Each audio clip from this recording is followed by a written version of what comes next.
نبی کریم صلی اللہ علیہ وسلم نے فرمایا ہے کل امتی یدخلون الجنہ، میری ساری کی ساری امت جنت میں داخل ہوگی۔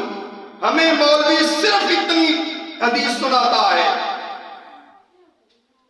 ہمیں اس منبر سے صرف یہی حدیث اتنی سنائی دی ہے، اور ہمارا یہ عقیدہ بنا دیا گیا ہے کہ جو مسلمان ہوگا نبی کریم صلی اللہ علیہ وسلم آئیں گے، ہاتھ پکڑیں گے، اس کو جنت میں لے جائیں گے۔ نہیں، پوری حدیث سن لیں۔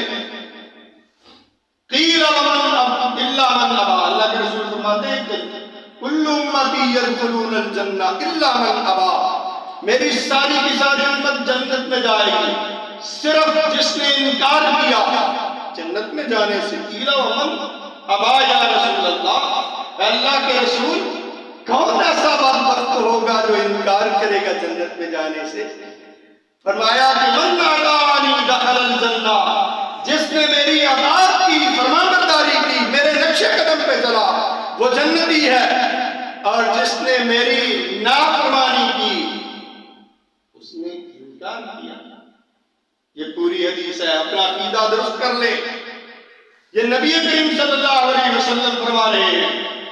سیدہ فاطمہ اپنی بیٹی کو رکھتے جگر کو یہ حکم دے رہے ہیں، اپنی بیویوں کو یہ حکم دیا کہ قیامت والے دن دو ایسے موقع ہوں گے جب میں بھی کسی کو پہچان نہیں پاؤں گا۔ اور سیدہ فاطمہ کو رضی اللہ تعالی عنہا کو حکم دیا کہ اعملی، دنیا میں اعمال کر لو، آخرت میں آپ کی سفارش کرنے والا نہیں ہوں گا۔ آج تو ہمارے لوگ بیعت لیتے ہیں، ہم آپ کے آخرت میں بھی ساتھی ہوں گے، ہم بچا لیں گے۔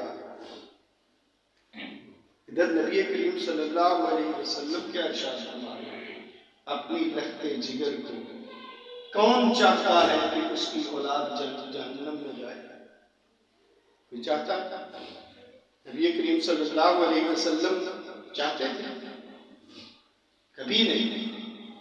لیکن اس کے لیے کیا حکم دیا کہ اعملی، اعمال کرو۔